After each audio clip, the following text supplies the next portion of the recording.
Assalamualaikum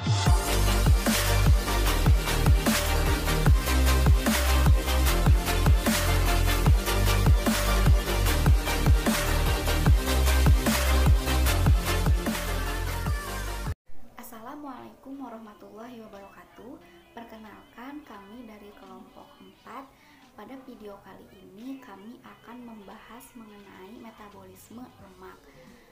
Sebelumnya kita sudah tidak asing lagi ya mendengarkan apa itu lemak. Nah, biasanya makanan yang mengandung lemak ini sering kita jadikan sebagai penyebab naik berat badannya seseorang. Apalagi makanan yang mengandung lemak ini adalah makanan yang sering dihindari bagi seseorang yang sedang melakukan diet. Terus bagaimana sih nasib lemak yang ada di dalam tubuh kita ini? Nah, ternyata makanan yang mengandung lemak ini di dalam tubuh kita ini dapat melakukan proses metabolisme. Sebelum kita mengetahui proses tersebut, alangkah baiknya kita mengetahui terlebih dahulu apa itu definisi dari lemak tersendiri dan metabolisme lemak itu seperti apa. Nah, baik, langsung saja kepada definisi lemak. Jadi lemak ini merupakan ester yang tersusun dari 3 asam lemak dengan 3 gugus alkohol dari senyawa gliserol. Nah, lemak ini bersifat hidrofobik atau tidak larut dalam air. Kemudian, pengertian metabolisme itu tersendiri adalah suatu rangkaian atau proses yang terarah dan teratur di dalam sel tubuh melalui reaksi-reaksi kimia sehingga diperlukan dan atau dihasilkan bahan-bahan tertentu seperti unsur, molekul, dan energi.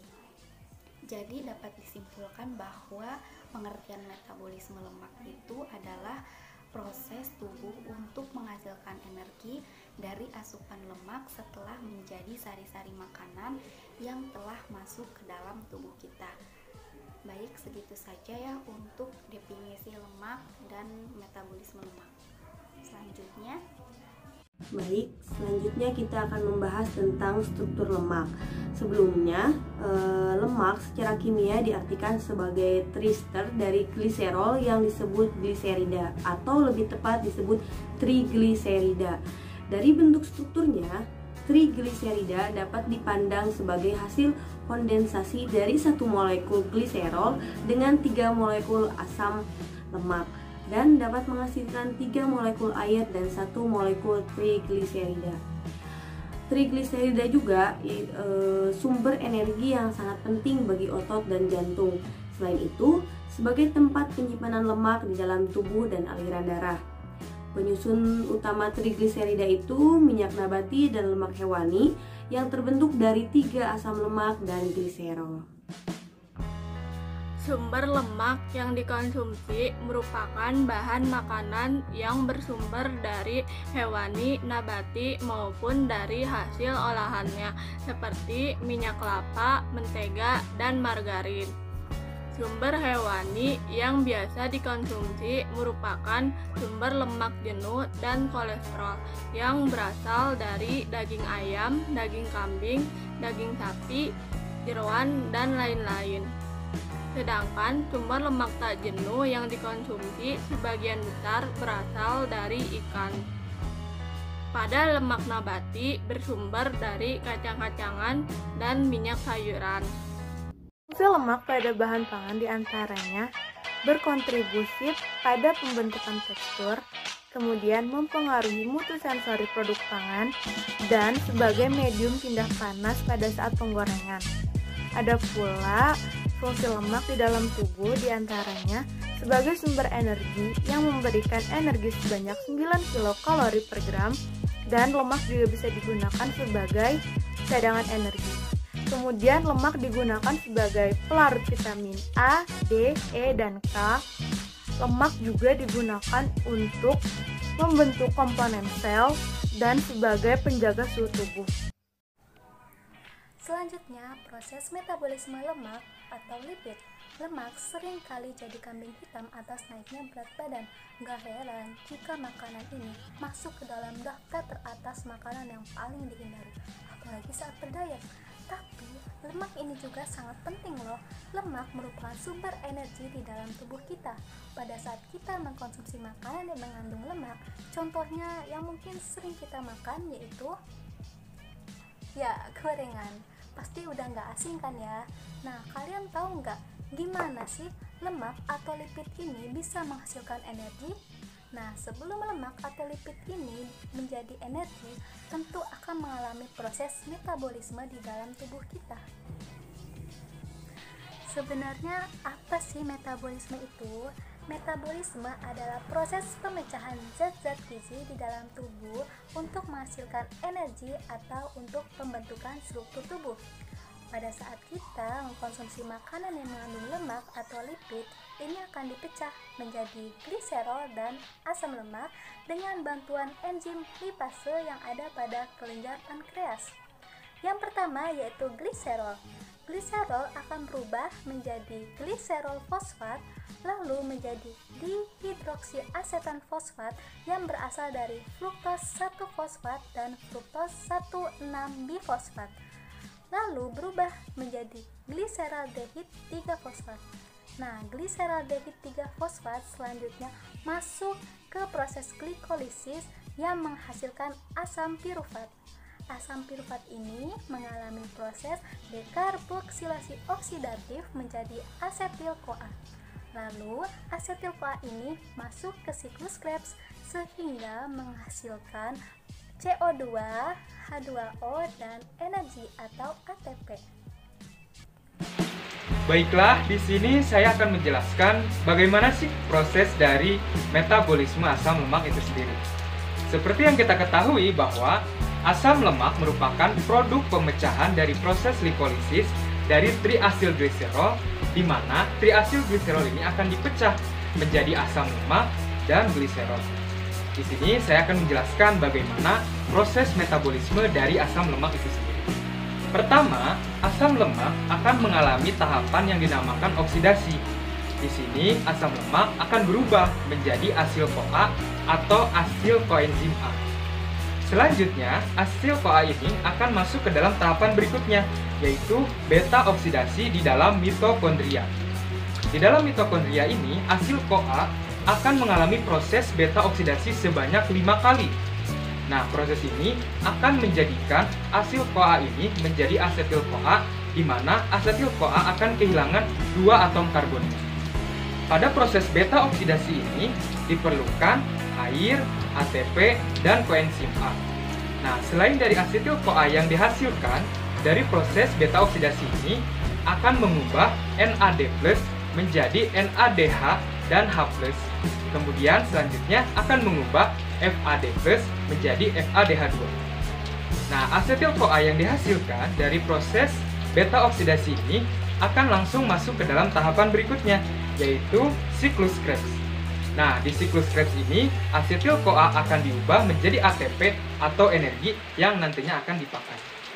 Nah, selain dari itu, hasil samping dari proses beta oksidasi ini, seperti NADH dan FADH2, akan masuk ke dalam tahapan berikutnya, yang dinamakan transfer elektron. Nah, transfer elektron ini akan menghasilkan ATP yang lebih banyak lagi. Selain asetil-CoA langsung mengalami ke siklus Krebs, asetil-CoA ini akan mengalami proses yang dinamakan ketogenesis. Nah, ketogenesis ini merupakan tahapan di mana asetil-CoA akan diubah menjadi badan keton atau keton badis. Nah, keton badis ini banyak dihasilkan pada saat tubuh mengalami ketoasidosis, di mana tubuh mengalami penyakit yang dinamakan diabetes mellitus. Nah, ketika oksidasi asam lemak meningkat, proses ketoasidosis ini akan mengakibatkan tubuh menjadi lebih asam, sehingga menurunkan pH tubuh. Maka dari itu, proses oksidasi asam lemak meningkat di dalam tubuh itu dapat diakibatkan karena kondisi kelaparan dan penyakit diabetes mellitus. Begitulah proses metabolisme dari asam lemak. Oke, Oke, karena di sini pembahasannya adalah tentang metabolisme lemak dan kadang lemak itu erat kaitannya dengan olahraga, asupan pola makan, serta diet. Jadi di sini kami akan menyinggung sedikit tentang diet yang berhubungan dengan lemak. Sebelum lebih jauh, kita balik dulu pada definisi diet. Diet sendiri adalah sebuah metode yang mengatur bagaimana asupan pola makanan dan minuman yang masuk ke dalam tubuh kita guna mencapai berat badan yang terkontrol. Dari pengertian diet sendiri, berarti diet itu bukan berarti harus menurunkan berat badan. Menaikkan berat badan dengan cara sehat bisa dikatakan sebagai diet. Perlu diketahui, diet bagi setiap orang itu berbeda-beda, tergantung dari tujuan mereka diet. Nah, diet tersebut adalah diet ketogenik. Diet ketogenik adalah diet yang menggunakan banyak lemak sebagai sumber energi dan mengurangi konsumsi protein serta karbohidrat. Ketika tubuh tidak mendapatkan cukup glukosa dari karbohidrat, tubuh biasanya menggunakan energi yang alternatif yang bersumber dari keton, yaitu asetoasetat dan dehidroksibutirat. Tubuh keton berasal dari pemecahan asam lemak di hati, di mana saat ini berkonsentrasi rendah dalam darah. Diet ketogenik adalah diet yang paling banyak menggunakan lemak sebagai sumber energi dan mengurangi konsumsi karbohidrat.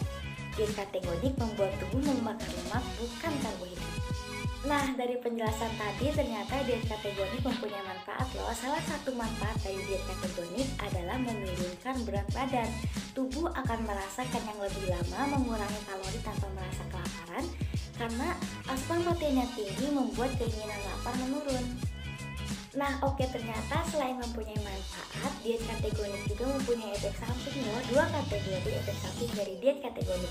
Ada akut sama kronik. Nah, untuk akut yaitu ditandai dengan adanya mual, muntah, hipoglikemi, penurunan kesadaran akibat kelebihan keton.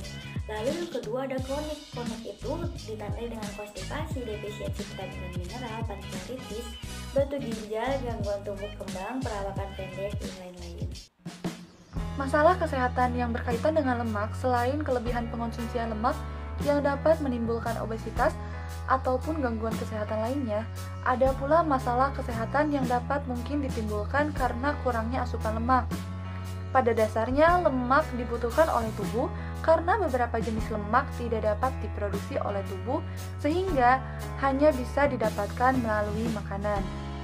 Masalah kesehatan yang mungkin terjadi apabila kita kurang mengonsumsi lemak, diantaranya yaitu yang pertama, sulitnya penyerapan vitamin. Seperti yang kita tahu, vitamin A, D, E, dan K larut lemak, sifatnya larut lemak, di mana lemak sebagai pembawa atau carrier yang dia akan mengikat vitamin tersebut dan memudahkan penyerapan di tubuh. Yang kedua, menurunkan energi tubuh. Seperti yang kita tahu pula, lemak merupakan sumber energi makro, di mana lemak dapat menghasilkan 9 kilokalori per 1 gram lemak. Yang ketiga, mengganggu fungsi sel. Nah, lemak juga dibutuhkan untuk pembentukan membran sel, struktur sel, dan juga keberlangsungan hidup sel. Yang keempat, melemahkan sistem imun, di mana lemak berdampak terhadap sel imun tubuh dan juga sel darah merah. Jika kita kurang mengonsumsi lemak, kita akan sering mengalami infeksi. Dan jika kita memiliki luka, penyembuhan pada luka tersebut akan berjalan lambat dan juga dapat mengganggu sistem syaraf dan juga penglihatan. Yang kelima, meningkatkan resiko jantung koroner. Nah, seperti yang kita tahu, lemak juga dapat menjadi penyebab masalah kesehatan jantung, di mana pembuluh darah mengalami penyumbatan karena ada lemak yang berwujud padat yang menempel pada pembuluh tersebut. Namun, uniknya, kurangnya pengonsumsian lemak dapat meningkatkan resiko terkena penyakit jantung koroner. Yang keenam, ada meningkatkan resiko demensia, di mana pengonsumsian lemak yang kurang akan meningkatkan peluang terjadinya sindrom metabolisme dan akan meningkatkan peluang menderita demensia, salah satunya yaitu Alzheimer. Yang ketujuh, sering merasa kedinginan. Nah, seperti yang kita tahu, lemak juga terdapat di bawah lapisan kulit. Nah, lemak di sini berfungsi sebagai pengontrol suhu tubuh. Jadi, apabila ada orang yang dia memiliki banyak lemak dalam tubuhnya, dia tidak akan mudah merasa kedinginan dibanding orang yang memiliki lemak sedikit di tubuhnya. Yang ke-8, sering merasa lapar. Nah, lemak juga berpengaruh terhadap rasa lapar kita gitu.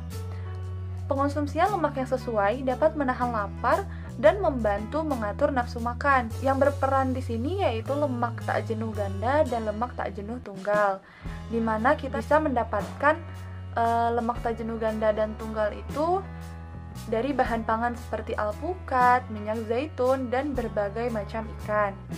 Lalu ada efek atau masalah kesehatan lainnya yang mungkin dapat ditimbulkan karena kurangnya asupan lemak, terutama asam lemak esensial, yaitu lambatnya pertumbuhan pada anak-anak dan bayi, kulit kering juga bersisik, lalu ada penurunan fungsi otak, meningkatkan resiko depresi, menghambat perkembangan otak, dan juga berpeluang memiliki penyakit hati. Jadi, oleh karena itu, kita tetap harus mengkonsumsi lemak baik, namun dalam kadar yang secukupnya ya. Masalah kesehatan yang mengancam bila tubuh kelebihan lemak. Nah, segala sesuatu yang berlebihan itu tidak baik. Begitupun dengan konsumsi makanan dengan lemak yang berlebih. Lemak yang menumpuk dalam tubuh justru dapat meningkatkan berbagai permasalahan pada kesehatan, di antaranya yaitu obesitas. Nah, tubuh kita tidak akan mampu mengolahnya bila lemak itu masuk ke dalam tubuh secara berlebihan. Hal ini menyebabkan lemak dapat berkumpul di beberapa bagian tubuh seperti pinggang ataupun lengan.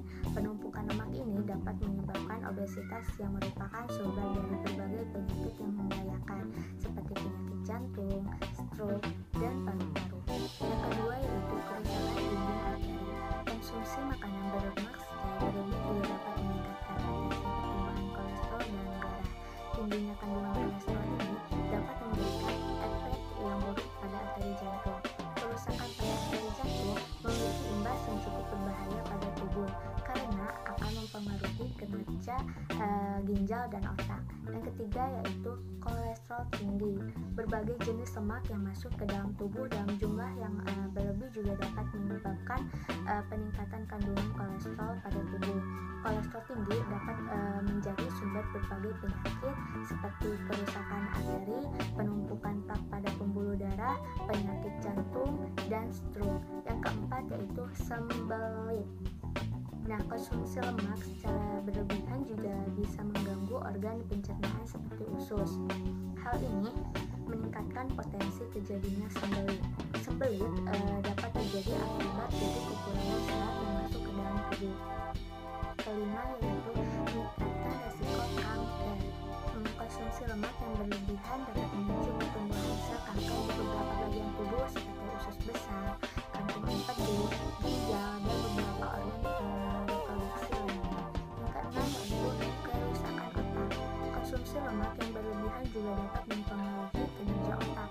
Pasalnya, lemak jenuh yang memasuki tubuh dalam keadaan yang tidak wajar dapat merusak bagian hipotalamus pada otak. Itulah efek yang bisa muncul akibat tingginya kandungan lemak di tubuh kita.